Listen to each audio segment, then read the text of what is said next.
tonight on Elon Local News. I'm no longer going to be doing something that I started doing when I was a little girl. Words of wisdom. We hear from soccer legend Carly Lloyd on her retirement and advice for younger athletes. Ready to run. ENN's Election Center is back, and tonight we're talking to hopefuls for the Elon Board of Aldermen. And culturally connected, citizens in Graham are all smiles as Hispanic heritage celebrations continue. All that and more. Elon Local News starts right now. Live from the Jane and Brian Williams studio at Elon University School of Communications, you're watching Elon Local News. Well, good evening, and thank you so much for joining us. I'm Baylor Rodman. And I'm Chloe Franklin. We begin tonight with an update on the coronavirus in Alamance County.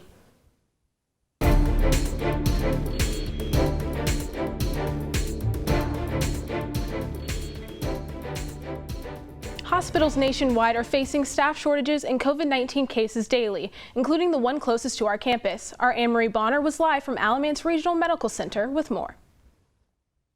Thanks, Baylor and Chloe. I'm standing here just outside of the emergency department where COVID-19 is continuing to affect doctors and nurses. Dr. David Jordan says that even though cases in their hospital aren't at record highs or lows, that doesn't mean they're in the clear just yet. He expects to see similar numbers until February. That's a long time to wait. And part of that will be because more people are becoming vaccinated. But it does tax the healthcare system. It's as if there's something that everyone could do if they were willing that could really limit the numbers of hospitalizations. According to the North Carolina Department of Health and Human Services, just over half of eligible adults in Alamance County are fully vaccinated.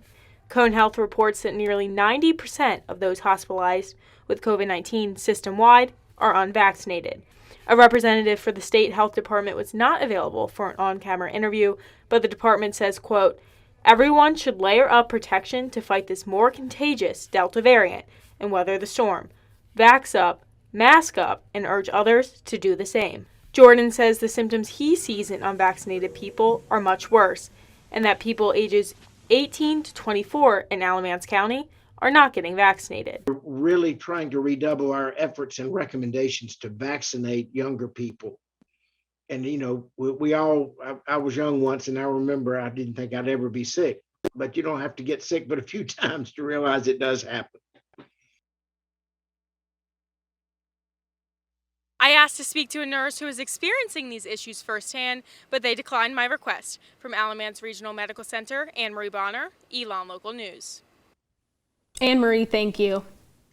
Today, President Biden received his COVID-19 booster shot provided by Pfizer. Per the CDC, those eligible for the booster include people over the age of 65, frontline workers, adults in high-risk living settings, and adults with underlying health conditions 6 months after their second Pfizer shot.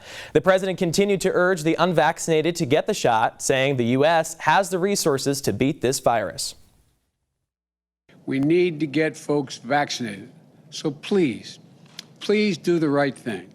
Please get the shots, and it can save your life. It can save the lives of those around you. The Biden administration has ramped up its efforts, pushing the Occupational Safety and Health Administration, or OSHA, to require companies with at least 100 employees to be fully vaccinated or be tested weekly. Elon is under OSHA's jurisdiction, and Chief Human Resources Officer Kelly Schumann says the university still stands by for direction from the government on whether or not to require faculty and staff to get the vaccine. As Elon continues to cope with the death of freshman Will Stoneman, University chaplain and Reverend Kristen Boswell says students should sit with the uncomfortable emotions, even though it may be painful. You have to be comfortable, become more comfortable with sitting with grief, with allowing grief to come in, to come in and then almost recede. If you think about, the waves in an ocean. Coming in and then receding, and knowing that we'll still be okay even in the midst of that. Boswell also recommends taking advantage of counseling services, the Truett Center, and mentors on campus. This family weekend, Elon News Network sat down with convocation speaker Carly Lloyd. She plays soccer on the U.S. women's national team and recently announced she would be retiring from professional soccer. As part of the Stronger Than You Think mental wellness campaign, Lloyd says mental health is all about perspective. whatever comes my way, I'm not afraid of it. I'm not fearing it. I'm accepting it. And I just, roll with the punches and get on with it. With COVID and with so many other things, I mean, there's a lot of things we all can't control. So it's important to kind of retrain your mind to just find a way no matter what. And I think that's what I've kind of tailored my career to be about. We also talked to Lloyd about a range of topics, including her upcoming retirement and what's next for the soccer legend. We'll be hearing from her more throughout the show, so stay tuned.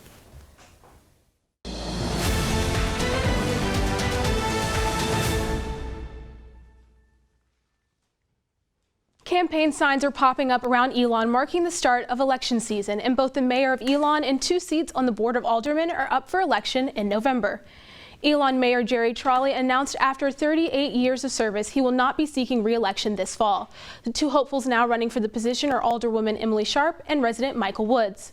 The Board of Aldermen will also face a shift in members as 2 of the 6 seats are open this fall. The candidates are Elon University staff member Stephanie Borland and Elon Community Church senior pastor Randy Orwig, and we'll sit down with both of them in just a minute.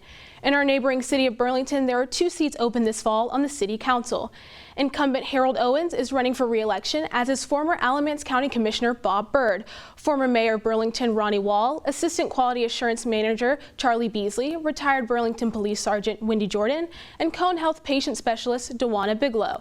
Finally, Burlington's mayoral race includes incumbent Ian Ball-Tudis, Loa Funeral Home and Crematory Funeral Director Caleb Massey, Associate Pastor Donna Van Hook, City Councilman Jim Butler, and community member Walter Boyd.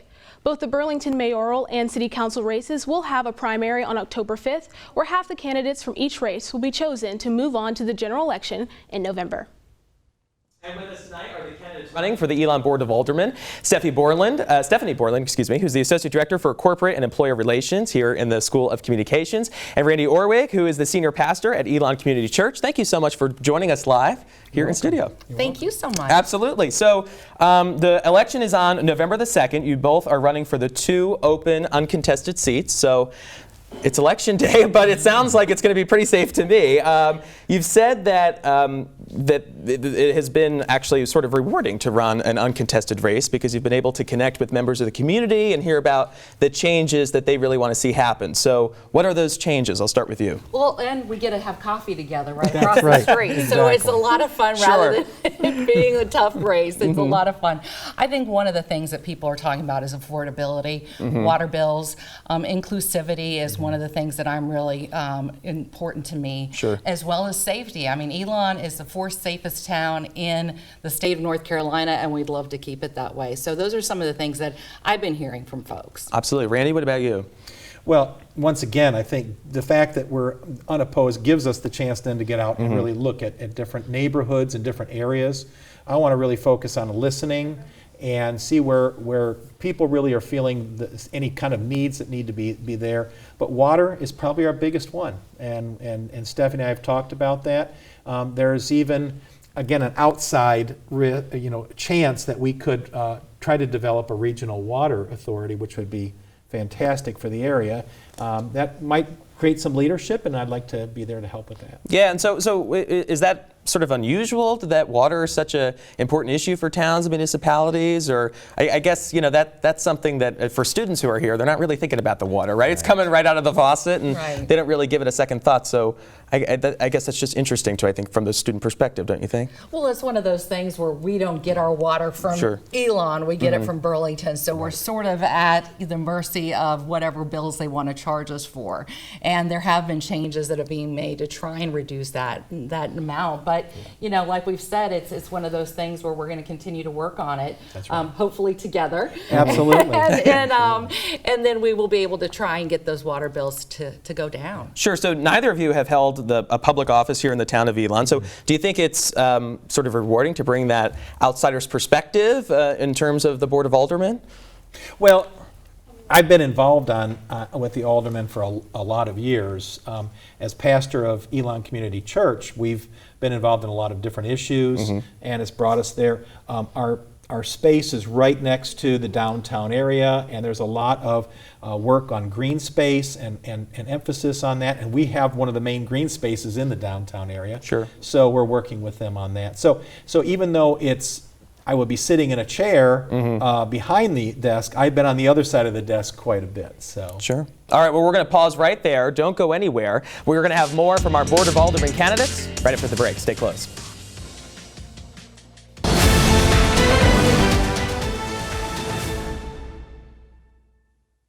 And I'm joined once again by Stephanie Borland and Randy Orwig, who are running for our 2 open seats on the Board of Aldermen. Thanks for sticking with us through the break. No problem. So I want to talk a little bit about student issues, and obviously students, faculty, and staff who are registered in this area can all vote in this election. And so, what are some of the things that you want to be sure to do for them?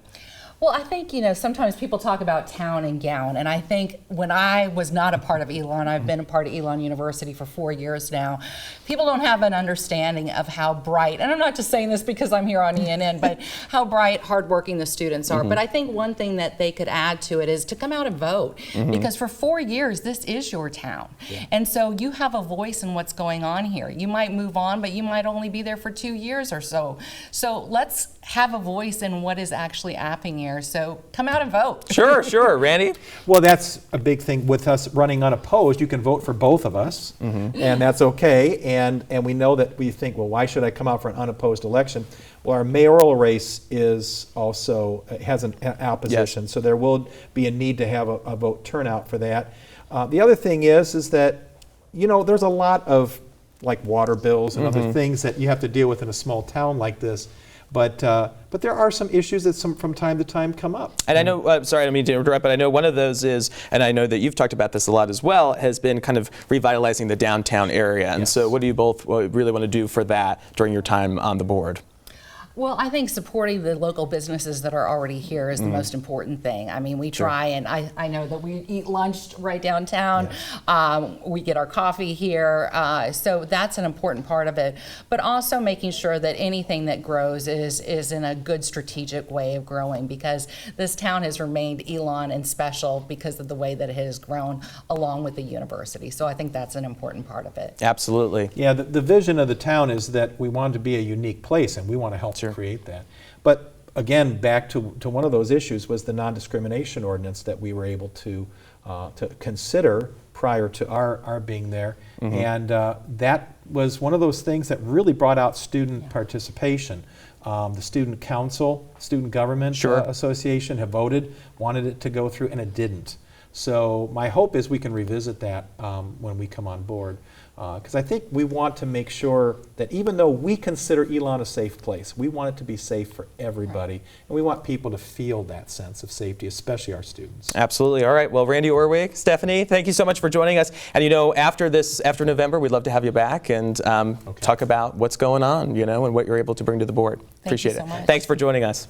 All right. And so I'm looking over here now. Thanks for joining us, and for all the information about Elon and Burlington elections, you can visit our website, elonnewsnetwork.com. Voting for the Board of Aldermen is set to take place on Election Day, November the 2nd. Both early and by-mail voting are accepted. Students, faculty, and staff and residents who are registered to vote in the town of Elon are eligible to vote in this election. And as they said, while their race is uncontested, the mayoral race is not. So be sure to head out and vote. Soccer star Carly Lloyd recently announced she plans to retire from the U.S. women's national team next month. She told Elon News Network in her last months with the team she is just enjoying the moment.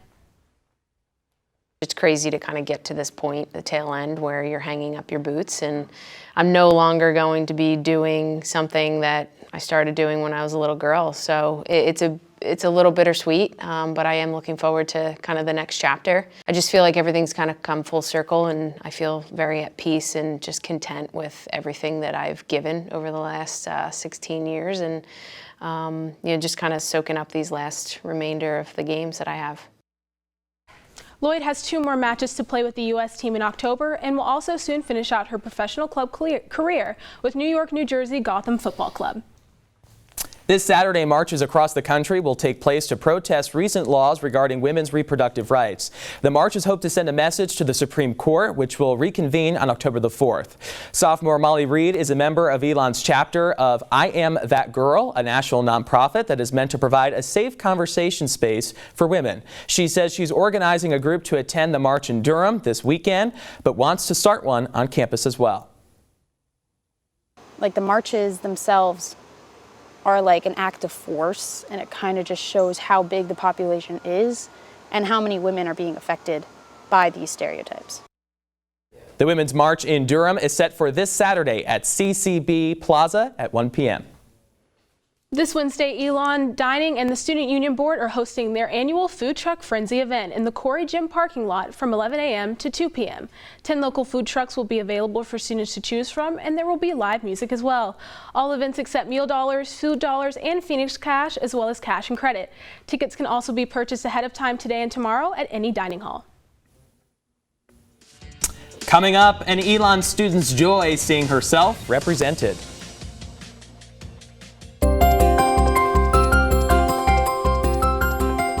Well, joining us now for the week's weather ahead is our Haley Phelps with your Phoenix 5-day forecast. Haley, good evening to you. Thank you, Baylor and Chloe. We have definitely seen the beautiful weather from family weekend continue into today, but as we head into the evening, we will start to experience some of those slightly cooler temperatures. Let's take a look now at your Phoenix 5-day forecast. We will have slightly sunny skies for the first half of the week with highs in the 80s. Making for great weather on Thursday for the men's home soccer game, but moving into Friday, we will start to have some of those slightly cooler fall temperatures with a high of 76 and a low of 49 degrees. And to end off the week on Saturday, we will have a high of 78, making for great weather for a weekend hike with your friends. Now, back to you at the desk. All right, Haley Phelps with our Phoenix 5-day. Thank you so much.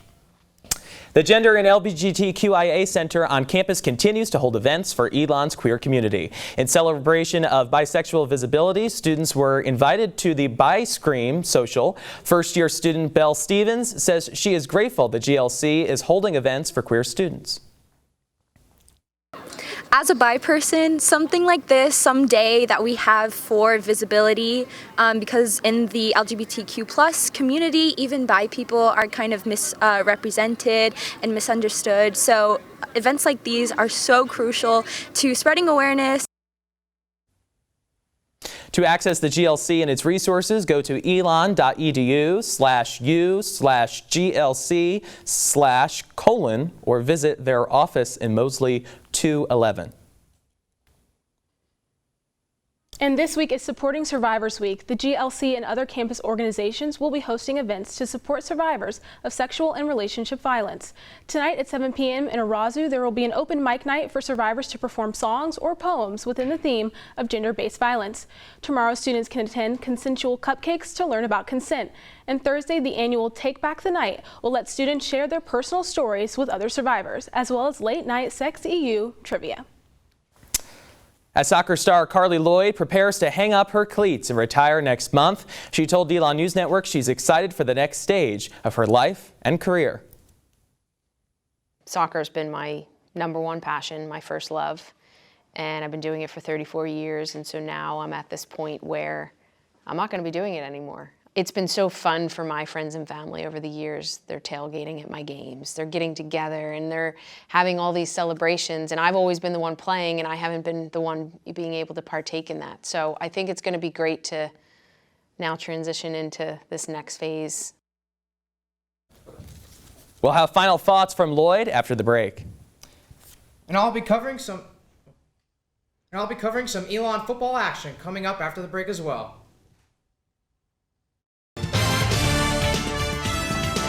Before soccer legend Carly Lloyd spoke to Elon families during fall convocation, she shared some advice for the young athletes. Life goes by so fast, especially after you finish college. And everybody says it, they're like, cherish your youth days, because once you get out of college, life just moves at a rapid pace. And I think that, I look back and I wish that I enjoyed the process and a little bit more, enjoyed the journey, kind of was more in the present moment. I think I'm finding that now towards the end of my career. To read more from ENN's conversation with Lloyd, visit our website, elonnewsnetwork.com. We're halfway through the fall sports season, and ENN sports correspondent Bryson Brines joins us now live to discuss what's ahead. Bryson, thank you for joining us. Thank you for having me. Yes, no problem. So we're officially into the conference play after Saturday's game. What can you tell us about the Richmond game next weekend? Well, Richmond's a very good team. They're ranked in the top 25. Their only losses so far to number 7 Villanova and to Virginia Tech. Their defense is very stellar. They only allowed 14 points against VT. So it'll definitely be a very good challenge for the Elon offense this upcoming weekend. Sure. And I know we've been winning a lot of games by really close amounts. So do you think we can expect to beat Richmond coming up? Absolutely, but they just need to take advantage of the offensive opportunities that we have. Against William and Mary this past weekend, there was a lot of missed opportunities we had, whether it be missed field goals or just not being able to score touchdowns while you're in the in the red zone. So it was just we just need to be able to convert offensively against Richmond. I know there's been some narrow losses, and it's tough to take in for sure. So when's the next time they'll be at home? It's not for a while, right? It'll be October 23rd against New Hampshire. They're also a very good team. They're currently first place in the conference right now with a 3-1 record and 2-0 in conference play. So it'll definitely be a very good game to watch.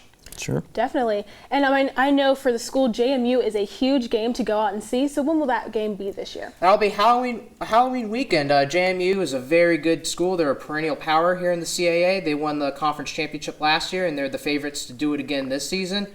They have a very, very good offense led by a very, very good running back. So it'll be definitely a challenge for Elon. It'll maybe be like a David versus Goliath type matchup, but they may have to win that game to get to the FCS playoffs. All right. Well, Bryson Burns, thank you so much for joining us this evening. Appreciate it. Thank you for having me. And this weekend, hundreds gathered in Alamance County for the first annual Hispanic Heritage Month Festival. Our Kira O'Connor has the story. From vendors to dancers, Graham's very first Hispanic Heritage Month Festival started out with a bang. The family-friendly event, put together by Alamance Arts and Alamance Citizens for a Drug-Free Community, gave younger people, like Kevin Ochoa, a chance to celebrate their roots. It was definitely the different stance and creativity of Hispanic culture.